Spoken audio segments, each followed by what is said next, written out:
Halo, assalamualaikum warahmatullahi wabarakatuh, para pecinta dari Mat Channel yang tercinta ya. Nah, kali ini kita akan belajar soal TIU kembali. Setelah sekian lama kita bahas TWK, kita bahas TKP, kita kembali lagi ke TIU karena memang ini adalah materi sentral ya. Materi yang diprediksi ini teman-teman ya. Yang diprediksi nanti di SKD 2021 ini akan menjadi salah satu momok terbesar bagi peserta seleksi SKD. Oke ya. Ini termasuk TU yang kita akan bahas kali ini masuknya ke part 3 ya. Nanti kita juga akan memberikan bonus untuk kalian semua tryout gratis gitu ya. Nanti silahkan kalian buka untuk deskripsinya, di situ saya sajikan link dan silahkan dikerjakan. Isi dari tryoutnya adalah sesuai dengan apa yang sudah kita pelajari hari ini. Oke gitu ya. Cus ke nomor 1 teman-teman ya, silakan disimak baik-baik. Ini jenis soalnya adalah analogi kata. Api titik 2 gosong, maka raut titik 2 titik titik titik. Nah, A wajah, B muka, C pensil, D lancip, E panjang nih teman-teman. Saya sudah berkali-kali mengatakan bahwa trik untuk mengerjakan seperti ini adalah gunakan kata, dibentuklah suatu kalimat sehingga itu nanti akan menjadi kalimat yang hidup gitu ya.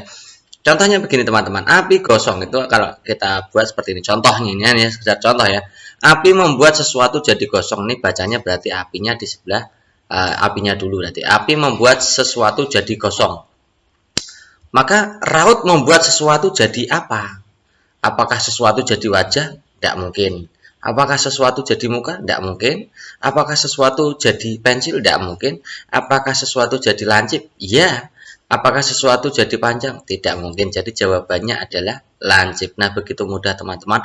Kalau kalian sudah terbiasa, maka soal-soal seperti ini akan menjadi sangat ringan. Next, nomor 2. Ram titik 2 menetas. Memasak titik 2 apa? A matang, B makanan, C menguap, D nasi, E beras. Nah, ini juga bentuknya analogi kata nih teman-teman. Kita gunakan kalimat saja. Setelah dieram, maka telur kemudian menetas. Itu ya. Setelah dieram, maka telur kemudian menetas. Nah, setelah memasak, maka yang dimasak kemudian titik-titik. A matang, B makanan, C menguap, D nasi, E beras. Tinggal menyesuaikan. Coba kita sesuaikan, yang paling cocok adalah matang coba. Setelah memasak maka yang dimasak kemudian matang. Nah, ini paling cocok. Kalau makanan tidak cocok, kalau menguap ya tidak enak. Kalau nasi, beras juga tidak cocok. Jadi jawaban yang benar adalah matang.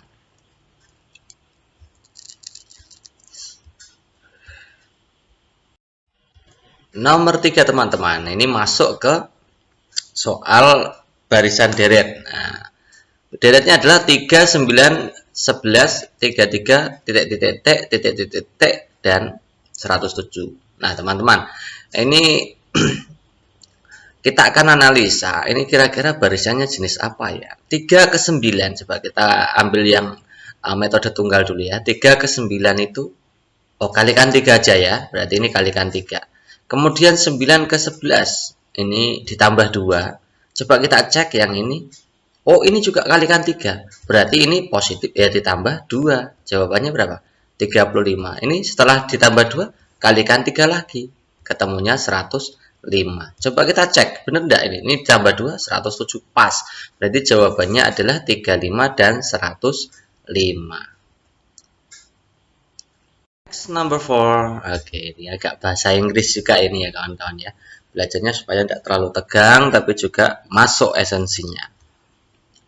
Nah, ini bentuknya juga barisan. 65.536, 16.384, 4.096, 1.024, 256, 64, dan 16. Ini bagaimana skemanya coba. Teman-teman, kalau ada soal dengan ribuan seperti ini, ambil yang paling kecil saja. Ambil yang paling kecil-kecil, kita cari model polanya. Misalkan ini teman-teman. 64 ke 16 itu enaknya apa ya? Oh, dibagi 4. Depannya juga coba, dibagi 4 enggak? Oh, ternyata benar. Ini ternyata juga dibagi 4. Otomatis ini semuanya ya pasti dibagi 4 semua. Ini berarti ini juga dibagi 4. Ketemunya 16 dibagi 4, 4. Kita bagi lagi 4, ketemunya 1. Jadi jawabannya adalah 4, dan 1. Nah, mudah sekali ya kawan-kawan. Soal berikutnya ini tentang operasi hitung bilangan. Nah, ini operasi hitung bilangan model pecahan seperti ini. Kebanyakan dari teman-teman itu salah dalam konsep ya. Nah, maka kita akan bahas supaya nanti teman-teman itu paham. Oke ya. Ini soalnya seperti ini teman-teman. Jadi tambah, kali, kurang, bagi. Ini operasinya ada 4. Tambah, kali, kurang, bagi. Nah, langkah pertama teman-teman, ini yang masih bentuknya akar atau masih bentuknya pangkat, kita selesaikan dulu teman-teman ya. Kita selesaikan dulu seperti ini. Akar 36 itu kan 6. Nah, kita tulis begitu. Kemudian ini operasinya tambah, kali, kurang, bagi. Tambah, kali, kurang, bagi. Yang dikerjakan yang mana dulu? Kali dan bagi. Nah, kali dan bagi itu, kali dan bagi ada semua. Kerjakan yang depan dulu. Berarti ini kita kerjakan dulu. Nah, kalau perkalian dari bilangan pecahan kan atas kali atas, bawah kali bawah gitu ya. Nah, kita langsung pecah. 2 kali 3 6, 3 kali 4 12 kan gitu. Ya. 6 per 12 ini kita sederhanakan jadi 6 bagi 12 itu kalau disederhanakan bagi 6 kan ketemu 1, 12 bagi 2. Jadi 5 tambah 1 per 2 dikurangi 3 per 4 dibagi 6 itu kan bilangan bulat. Maka kita kalau mau ubah menjadi bentuk pecahan ya sekalian jadi 6 per 1. Gitu ya. Operasinya tinggal 3 berarti. Tambah, kurang, bagi. Kerjakan mana dulu? Ya bagi dulu, ini dikerjakan dulu yang bagi. Oke. Jadi kalau pembagian, nah, kalau perkalian tadi atas kali atas, bawah kali bawah. Kalau pembagian kali silang teman-teman. 3 kali 1, 3, 4 kali 6, 24. Nah gitu ya, jadi 5 tambah setengah dikurangi 3 per 24. 3 per 24 bisa dikecilkan atau disederhanakan jadi 1 per 8. Nah, ini ada operasi tambah, operasi kurang. Kerjakan tambah dulu, boleh. Oh, kerjakan kurang dulu, juga boleh. Asal yang di depan atau setengahnya kan lebih besar dari 1/8. Maka boleh kita kerjakan yang ini dulu juga boleh. Nah, kalau pengurangan enaknya langsung kali silang-silang. Nah, kita kalikan silang 1 kali 8 kan 8. 2 kali 1 2. Jadi 8 dikurangi 2. Karena itu operasinya kurang. 2 kali 8 penyebutnya kan 2 kali 8 16 kan gitu ya. Jadi 8 ditambah 8 dikurangi 2 kan 5 ditambah 8 kurangi 2 kan 6. 6 per 16. Kalau kita sederhanakan 3 per 8. Jadi 5 3 per 8. Nah, ini jawabannya adalah B, teman-teman. Cukup mudah. Next, soal berikutnya ini juga masih hubungannya dengan operasi bilangan. Ini saya sajikan. Ini bentuknya ada operasi bilangan desimal. Ada desimalnya aja pecahannya, bentuk desimal. Oke ya. Kita tulis dulu ini. Kalau bentuknya desimal teman-teman, ada yang bentuk desimal seperti ini. Jawabannya, opsi jawabannya ternyata juga desimal. Maka kita ubah ke bentuk desimal saja. Oke ya. Jadi 3 per 5 kita ubah jadi bentuk desimal, ketemunya 0,6. Kan 3 dibagi 5 kan 0,6. Oke ya. Ini operasinya adalah tambah, kali, bagi, kurang. Tambah, kali, bagi, kurang. Kali dan bagi ada semuanya. Ya, kerjakan yang di depan dulu. Ya, ini dulu yang dikerjakan. 0,6 kali 1,5. Nah, komanya diabaikan dulu. 6 kali kan 15 ya, 90. Nah, di belakang yang depan itu digit di belakang koma ada 1, yang belakang juga digit di belakang koma ada 1. Kita berarti 2. Jadi jawabannya 0,9. Nah, 0,9 gitu ya. Operasinya tinggal tambah, bagi, kurang. Mana yang dikerjakan dulu? Tentu saja yang bagi. Nah, ini 0,9 bagi 3 kan ketemunya 0,3. Jadi 4 ditambah 0,3 dikurangi 0,15. 0,1. Nah, ini dikerjakan yang mana dulu? Yang tambah apa yang kurang? Boleh dua-duanya, boleh yang belakang dulu, boleh yang depan dulu juga boleh. Ini saya ambil yang depan dulu, jadi 4 ditambah 0,3 kan 4,30 ya, 4,30 atau 4,3 dikurangi 0,15 ketemunya 4,15. Jawabannya adalah C.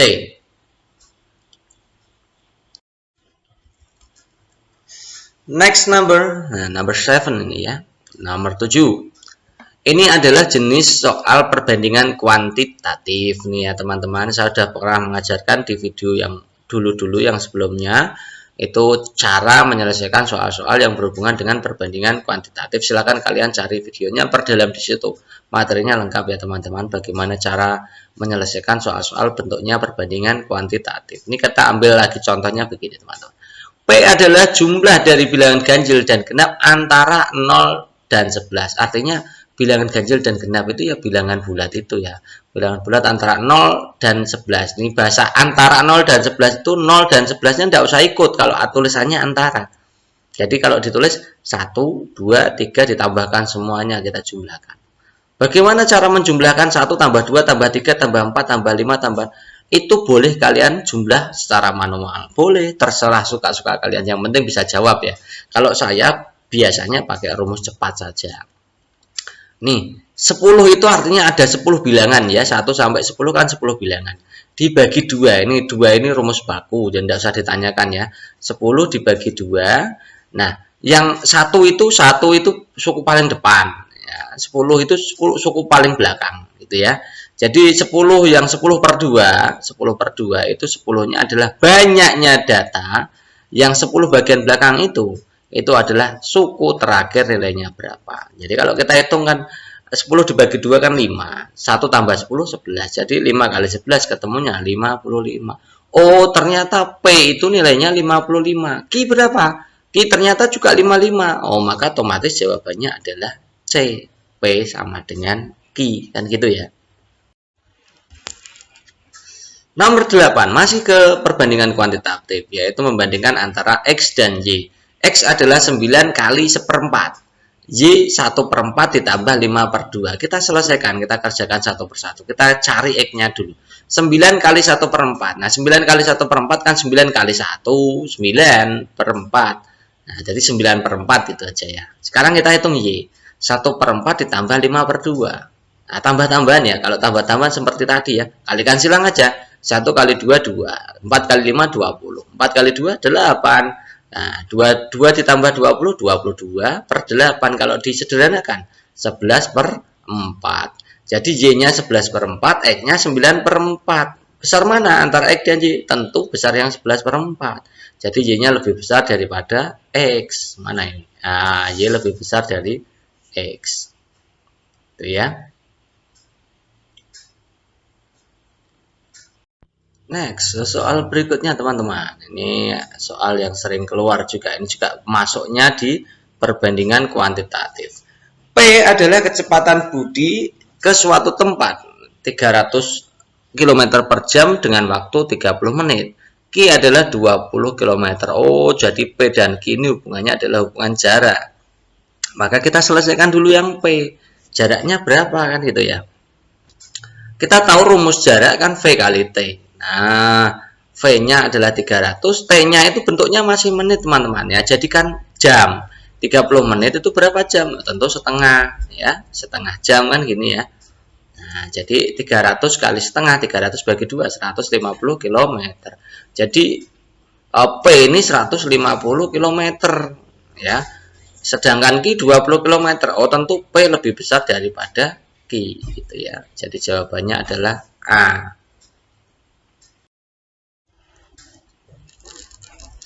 Nomor 10 teman-teman. Ini jika P adalah gaji Pak Doni 72.500 itu satu hari atau per hari, Q-nya adalah gaji Pak Doni 3.045.000 tapi dalam tempo 21 hari. Nah, berarti kita harus ubah yang P-nya bentuk 21 hari. Nah, P kalau 21 hari ya 72.500 itu satu hari. Kalau 21 hari ya kalikan 21.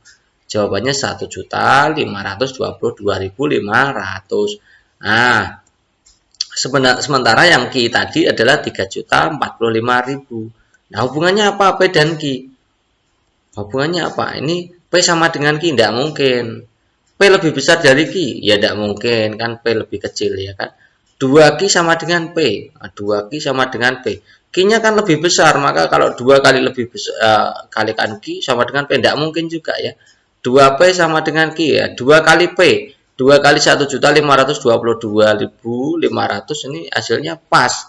Ya, jadi ini pas yang D itu. Yang terakhir pasti salah gitu ya. Jadi jawabannya adalah D. Nah, 10 soal itu mudah sekali. Oke, masuk ke berikutnya. Masih perbandingan kuantitatif, teman-teman. Diketahui P itu adalah 2X ditambah 1/3. Q-nya adalah X ditambah 1/6. Sementara nilai X-nya adalah setengah. Maka pernyataan berikut yang benar adalah, kita selesaikan satu persatu. P-nya adalah 2X ditambah 1/3. Kita masukkan X-nya setengah. Gantikan X dengan setengah. Ya, jadi 2X artinya 2 kali setengah gitu ya, ditambah 1/3. Kerjakan dulu yang kali. 2 kali setengah kan 1. Jadi 1 tambah 1/3. Jadi jawabannya adalah 1/3. Oke, P-nya ketemu 1/3. Sekarang Q-nya X ditambah 1/6. X-nya diganti dengan setengah kan gitu ya. Jadi setengah ditambah 1/6. Caranya seperti tadi. Kalikan silang aja. 1 kali 6, 6. 2 kali 1, 2. Per 2 kali 6, 12. Jadi 6 tambah 2 ketemunya 8. 8 per 12 kalau disederhanakan adalah dibagi 4 masing-masing. Jadi 2/3. Besar mana antara P dan Q? Jelas yang P itu 1/3. Nah, 1/3. Kalau diubah ke biasa kan 4/3 ini ya. Yang Q adalah 2/3. Jadi besar yang P. Besar yang P mana jawabannya? Berarti yang A. Next, teman-teman, ini soal nomor 12. Nah, silakan dipelajari, dipahami ya.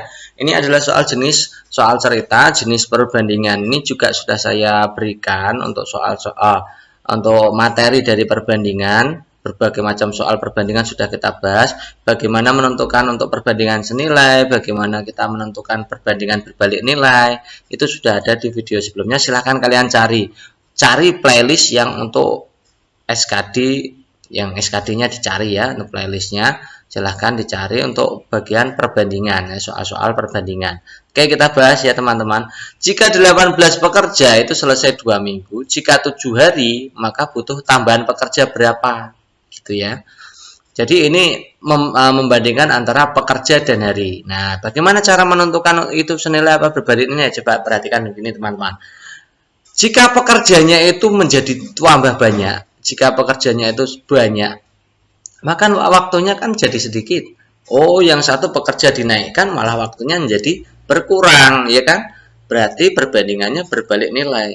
Kita selesaikan berarti kalau berbalik nilai begini. Ini 18 yang pekerja itu ruas kiri, yang hari ruas kanan gitu ya. Jadi 18 pekerja itu 2 minggu jadikan hari sekalian. Jadi 14 hari gitu ya. Kalau 7 hari mana berapa? 7 hari itu berapa? Berarti kan gitu ya. Nah, berarti mencari X-nya bagaimana? Silangannya X kan 7, berarti 7-nya di bawah. Jadi yang di atas adalah 14 kali 18 baru dibagi 7. Nah, 14 dibagi 7 kan ketemu 2 kan ya. 14 dibagi 7 2, jadi X-nya adalah 2 kali 18. Jawabannya 36 dibagi 1 kan itu kalau disederhanakan kan itu. Nilainya adalah 36. Jadi oh ternyata 36 orang.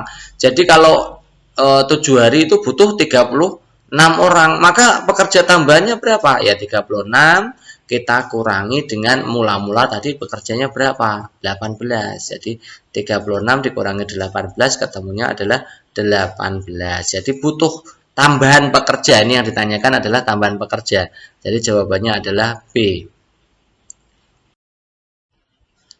Nomor 13 teman-teman. Persediaan makan untuk 6 kambing habis 2 minggu. Jika 8 kambing, maka akan habis berapa minggu? Berapa hari? Ini hari ya. Jadi nanti kita ubah ke hari. Ini senilai apa berbalik nilai? Coba kita amati. Kalau kambingnya tambah banyak, maka cepat habis kan persediaannya. Oh, yang satu tambah banyak, yang satu cepat habis. Maka ini namanya perbandingan berbalik nilai. Sama seperti tadi. 6 kambing 2 minggu itu berarti 14 hari kan itu ya. Kalau 8 kambing berapa? Nah, ngitungnya X mudah seperti tadi teman-teman. Silangannya X taruh bawah saja. Jadi silangannya X taruh bawah seperti ini. Jadi 14 kali 6 dibagi 8. Nah, berapa hitungannya?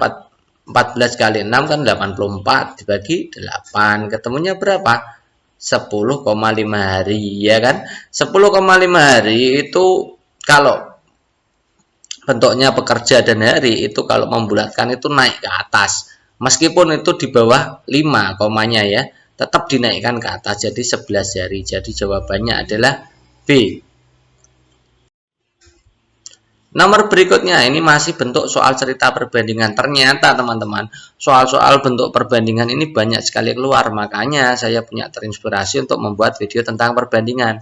Saya ulangi lagi ya, silahkan kalian pelajari untuk soal-soal dan pembahasan dari SKD bentuk soal perbandingan. Nah, pada video-video sebelumnya, silahkan dicari gitu ya. Oke, kita masuk ke nomor 14 kembali ya. Pekerja pengubinan lantai untuk 15 masjid itu menghabiskan 105 kardus. Jadi untuk 15 masjid itu habisnya 105 kardus. Jika yang dibangun hanya 3 masjid, maka membutuhkan berapa kardus ubinnya? Oh, berarti ini kan membandingkan antara banyaknya masjid dan banyaknya ubin kardus yang dibutuhkan. Nah, ini logikanya begini. Tambah banyak masjid otomatis banyaknya ubin yang dibutuhkan tambah banyak. Ini yang satu banyak, yang satu juga tambah banyak. Maka itu namanya perbandingan senilai. Karena senilai, maka atas dengan atas, bawah dengan bawah. Ini 15 masjid, ini 105 gitu ya. Kalau 3 masjid berapa? Nah, menghitung X seperti tadi sama. Jadi silangannya X taruh bawah aja. Nah, begini ya. Jadi nilainya 105 kali 3, 315, kita bagi 15, ketemunya adalah 21. Oh, jadi jawabannya adalah 21. Next, nomor 15. Nah, ini ada soal unik teman-teman. Ini yang sering keluar dan ini juga kemarin itu yang menjadi momok teman-teman dalam mengerjakan SKD karena ini butuh waktu gitu ya, pengerjaannya butuh waktu. Jadi silahkan diamati baik-baik. Nah, ada 4 toko A, B, C, D. Nah, mereknya sama ini. Mereknya yang barang yang dijual sama, yaitu barang merek Z. Yang toko A itu harganya 200.000 tapi dapat diskon 20%. Yang B, toko B 190.000 dapat diskonnya 15%. Yang C itu 180.000 tapi diskonnya 10%. Yang terakhir toko D itu diskonnya paling rendah tapi harganya murah juga 170.000. Kalau kamu ingin membeli sepatu Z ya, maka toko mana yang Anda akan datangi itu maksudnya. Toko mana yang Anda akan datangi. Artinya apa? Secara logika saja ya. Jadi kalau kita itu mau cari barang, itu kan pasti milih toko yang paling murah. Nah, kita akan cari toko yang paling murah yang mana gitu ya. Jadi kita anggap yang A dulu. Ini 200.000, diskonnya 20%. Kita hitung dulu diskonnya. Nah, 20 per 100 kali 200.000. Ketemunya 40.000. Oh, ternyata diskonnya 40.000. Berarti harganya berapa? 160.000. Kan 200.000 didapat diskon 40.000.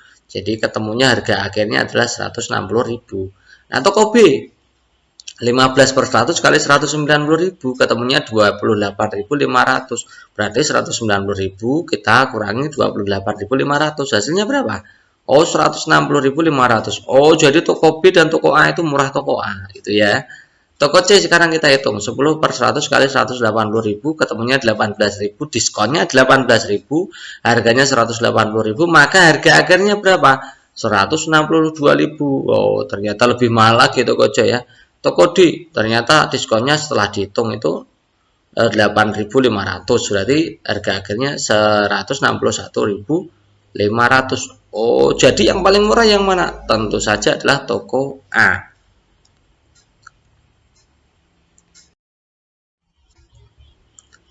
Nah, ini teman-teman, untuk ini soal yang biasanya paling banyak menjadi momok ya. Ini namanya soal bentuk analogi posisi. Analogi posisi. Terdapat 4 peserta kontestan yang akan bernyanyi. Mereka adalah Aldi, Sari, Nanda, Kaila. Kaila maju setelah Aldi dan sebelum Sari. Nanda maju setelah Sari, tentukan pernyataan yang benar. Nah, kita tulis dulu ya. Kaila maju setelah Aldi. Jadi ini yang menjadi kata kunci adalah setelah. Jadi kalau kita tulis Kaila maju setelah Aldi, berarti Aldi dulu. Aldi dulu baru Kaila kan gitu ya. Ini saya kasih matahari merah itu artinya mulainya dari yang paling awal itu A. Berarti A baru K gitu ya. Kemudian Kaila maju setelah Aldi dan sebelum Sari, berarti Kaila itu kan maju sebelum Sari. Jadi kan setelah. Jadi Sari itu maju setelah Kaila kan kalau dibalik begitu ya. Kalau jadikan setelah kan berarti dibalik, Sari maju setelah Kaila. Oh, berarti Kaila dulu baru Sari, kan gini. Ya kan? Kemudian Nanda maju setelah, oh, sudah setelah ya. Nanda maju setelah Sari, berarti Sari dulu baru Nanda. Gini ya. Tentukan pernyataan yang benar. Nah, kita cari coba. Nanda berada pada urutan ketiga. Oh, salah ya. Jadi ini yang berada di urutan ketiga adalah Sari. Jadi ini bukan. Kaila maju pada urutan keempat. Ini juga bukan. Kaila itu maju di urutan kedua. Sari adalah kontestan terakhir. Ini juga bukan. Kontestan terakhir berarti Nanda kan gitu ya. Kontestan pertama adalah Aldi. Oke, betul. Kontestan pada urutan kedua adalah Sari. Ini jelas salah gitu ya. Jadi jawaban yang paling benar adalah D. Next, pernyataannya. Pernyataan, jika rajin belajar maka akan lulus ujian. Memiliki nilai kebenaran yang sama dengan pernyataan titik. Kalau ada kata-kata jika maka ini namanya adalah implikasi, teman-teman. Jika rajin belajar maka akan lulus ujian. Oh, ini bentuknya jika maka. Berarti ini adalah implikasi. Nah, ini sebagai P. Nah, jika P maka Ki. Nah, tanda panah itu dibaca maka. Jadi jika P maka Ki gitu ya. Yang memiliki nilai kebenaran dengan implikasi itu saya berikan 2. Yang pertama ini kontraposisinya. Sama, pasti nilai kebenarannya sama. Dibalik ya, negasi Ki maka negasi P. Itu memiliki nilai kebenaran yang sama dengan P maka Ki. Selain ini juga ada negasi P atau Ki. Ini kalau V itu bentuknya atau, kalau N itu dan, gitu bacanya gitu ya. Jadi kalau kita ubah yang senilai yang mana? Nah, negasi Ki maka negasi P coba. Kalau Ki-nya tadi kan akan lulus ujian, maka negasi Ki berarti tidak lulus ujian. Negasi P berarti rajin belajar. Negasinya apa? Tidak rajin belajar. Ini jadi opsinya. Jadi salah satunya itu ya. Jika tidak lulus ujian maka tidak rajin belajar. Atau bisa pakai ini juga. Negasi P atau Ki. Negasi P. P rajin belajar, negasinya apa? Atau lawannya apa? Tidak rajin belajar. Jadi tidak rajin belajar atau lulus ujian. Mana yang ada dua di antara dua ini, ada yang mana? Oh, ternyata yang sama C. Ya, jawabannya adalah C. Oke, nomor 18 teman-teman. Seluruh karyawan PTA sudah lulus kuliah. Pemuda desa B tidak ada yang lulus kuliah. Ya, maka apa kesimpulannya? A. Beberapa pemuda desa B bukan karyawan PTA. B. Beberapa karyawan PTA adalah pemuda desa B. C. Tidak ada pemuda desa B yang menjadi karyawan PTA. D. Sebagian pemuda B tidak lulus kuliah dan bukan karyawan PTA. E. Sebagian pemuda desa B yang tidak lulus kuliah bukan karyawan PTA. Ini kan kalau tidak tahu rumusnya pasti kan pusing ya teman-teman ya. Ini kita tulis saja ya. Ini mudahnya begini teman-teman. Jadi seluruh yang ditaruh di awal itu yang di pertama kali yang kalian tulis itu yang ada semuanya atau seluruhnya itu ya. Semua seluruh itu yang jadi proporsi intinya atau proporsi pokoknya. Premis mayor kalau dalam bahasa logika. Jadi karyawan PTA itu kita anggap P. Nah, ini sudah lulus kuliah kita anggap Ki. P maka Ki gitu ya. Pemuda desa B tidak ada yang lulus kuliah. Ini saya kasih gambaran pemuda desa B ini warnanya biru yang menjadi fokus ini teman-teman. Kalau Ki itu sudah lulus kuliah, maka negasi Ki atau lawannya Ki atau pertentangannya dengan Ki adalah tidak ada yang lulus kuliah. Tidak ada yang lulus kuliah atau belum lulus kuliah gitu ya. Jadi kalau ada P maka Ki dan yang kedua adalah negasi Ki, maka ini masuknya ke modus tolen ya, modus tolen. Nah, silakan kalian baca di video sebelumnya tentang bagaimana menyimpulkan suatu proporsi gitu ya. Kalau ada P maka Ki kemudian premis keduanya negasi Ki, maka kesimpulannya harus negasi P atau lawannya P. Dilihat itu P-nya. P-nya adalah karyawan PTA, maka ingkarannya atau lawannya atau pertentangannya apa? Bukan karyawan PTA. Berarti kalau disimpulkan apa? Yang biru kita tulis. Pemuda desa B bukan karyawan PTA. kata-kata bukan karyawan PTA, pemuda desa B bukan karyawan PTA itu kalau diubah bentuk yang lain, bukannya kita taruh di depan misalnya, atau ya, bukannya kita mau taruh depan, maka tulisannya jadi tidak ada pemuda desa B yang menjadi karyawan PTA. Jadi jawabannya adalah mana ini? C. Ya, oke, yang C ya. Nomor 19 teman-teman. Oke, kita masuk ke 19. Semua peserta seleksi CPNS memiliki ijazah sarjana. Nah, sebagian pemuda desa B tidak punya ijazah sarjana. Kesimpulannya adalah apa? A. Sebagian pemuda desa B peserta seleksi CPNS. B. Sebagian pemuda desa B bukan peserta seleksi CPNS. C. Sebagian pemuda desa B berijazah sarjana. D. Beberapa peserta seleksi CPNS tidak berijazah sarjana. E. Beberapa sarjana desa B tidak mengikuti seleksi CPNS. Ini bagaimana cara mengerjakannya? Sama seperti tadi, semua taruh depan atau yang paling atas semua dulu. Semua peserta seleksi CPNS, peserta seleksi CPNS ini kita anggap P. Memiliki ijazah sarjana kita anggap B. Kemudian kita tulis yang kedua. Ini sebagian pemuda desa B tidak punya ijazah sarjana. Ini apa artinya? Negasi Q. Maka kesimpulannya apa? Kalau ada P maka Q. Yang kedua adalah negasi Q. Kesimpulannya adalah negasi P. Oh, negasi P. P-nya adalah peserta seleksi CPNS. Negasinya apa? Bukan peserta seleksi CPNS. Berarti kalau ditulis sebagian pemuda desa B bukan peserta seleksi CPNS. Ya, ini tadi adalah negasi P. Ya, kesimpulannya itu berarti jawabannya yang mana? Sebagian pemuda desa B bukan peserta seleksi CPNS. Oh, jawabannya berarti yang tepat adalah yang B. Nomor 20 teman-teman. Ini adalah soalnya logika posisi. Ini yang juga yang bikin pusing ya. Bu Ani mempunyai 8 pot, yaitu kenanga, matahari, kantil, anggrek, kaktus, mawar, tulip, melati. Ya. Diletakkan sedemikian rupa sehingga ada ruang kosong di tengah. Oh, jadi bentuknya ya seperti melingkar gitu ya. Seperti bentuk melingkar. 3 pot diletakkan sejajar dan berhadapan. Oh, berarti bentuknya. Berarti kalau kita gunakan bentuknya seperti ini. 3 pot sejajar, 3 pot yang berhadapan dengan sejajar. 2 pot yang lain diletakkan berhadapan. Nah, begini ya. Oke. Kita langsung kalau ada soal itu langsung kita kerjakan pakai pensil gitu ya. Pot melati berada di antara pot mawar dan pot kenanga. Oh, berarti melati di tengah. Ini berarti seperti ini. Melati antara mawar kenanga gitu ya. Kemudian pot mawar berdekatan dengan pot kaktus. Oh, mawar kaktus yang berdekatan dengan mawar yang sebelah kan sudah melati. Berarti kaktusnya di sini. Nah, itu ya. Pot kantil berhadapan dengan pot kenanga. Kenanga di situ, berhadapannya berarti di sini. Nah, oke. Pot matahari tidak sejajar dengan pot tulip. Oh, tidak sejajar. Oh, berarti yang satu itu di sini, yang satu di sini, kan gitu ya. Pot tulip tidak berdekatan dengan pot kantil. Oh, sudah benar. Berarti yang tengah itu tinggal pot anggrek. Oke, gini berarti ya susunannya ya.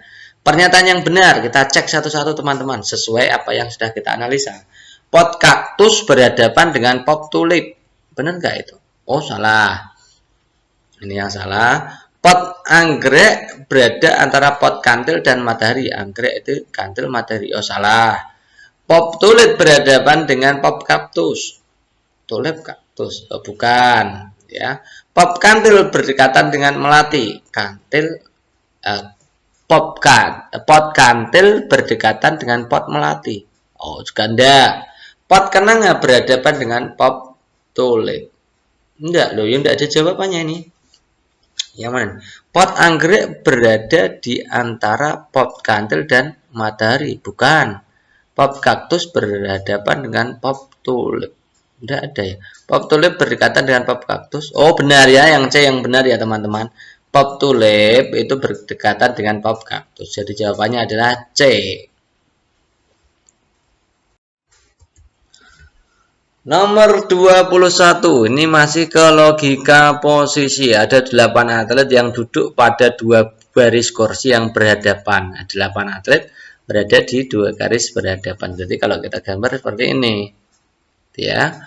Atlet lari, taekwondo, silat, panahan, lempar lembing, bowling, catur, renang. Nanti itu ya. Atlet lari berhadapan dengan atlet silat, tapi tidak boleh berdekatan dengan atlet renang. Atlet lari berhadapan dengan atlet silat. Misalkan ini ya, lari yang bawah, silat yang ini kan berhadapan. Tidak boleh berdekatan dengan atlet renang. Renangnya berarti kita taruh sini, misalkan gitu ya. Oke. Atlet renang berdekatan dengan atlet bowling. Oh, berarti ini bowlingnya dekatnya renang gitu ya. Kemudian atlet taekwondo berada di ujung dan tidak sebaris dengan atlet renang. Berarti berada ujung sini berarti ya. Nah, tidak segaris dengan renang. Oke. Atlet panahan berhadapan dengan catur. Oh, berarti panahan catur gini ya. Misalkan, atlet silat tidak boleh berdekatan dengan atlet lempar lembing. Silat, lempar lembing. Tidak boleh berdekatan. Atlet silat tidak boleh berdekatan. Loh, padahal itu yang tersisa hanya ya pasti berdekatan. Maka kita tukarkan tempat, teman-teman. Ini kita taruh sini, ini kita taruh sini. Nah, kan gitu ya. Berarti ini lembingnya di sini. Ya. Atlet taekwondo berhadapan dengan atlet bowling. Oh, taekwondo berhadapan dengan bowling. Padahal itu taekwondo berhadapan dengan renang. Oh, berarti renang dan bowling kita tukarkan. Nah, seperti ini. Sudah jadi ya. Pernyataan yang benar adalah, coba kita cek. Atlet silat sebaris dengan atlet bowling. Oh, salah. Atlet catur berdekatan dengan taekwondo. Salah ya. Atlet lembing berhadapan dengan renang. Betul ya, jadi jawabannya yang C ini, yang C benar, yang ini salah. Itu ya. Nah, itu sekian dulu teman-teman, itu soalnya. Silahkan nanti setelah mempelajari ini berulang-ulang, silahkan kalian cek di deskripsinya. Mungkin besok pagi baru jadi ya, untuk soal-soalnya silahkan dicek. Kemudian silakan kalian kerjakan untuk berlatih. Semoga untuk latihan-latihan hari ini nanti akan membawa kalian lebih menguasai soal-soal SKD, oke ya, dan siap tempur nanti ketika di pembukaan SKD 2021. Cukup sekian, terima kasih dan assalamualaikum warahmatullahi wabarakatuh.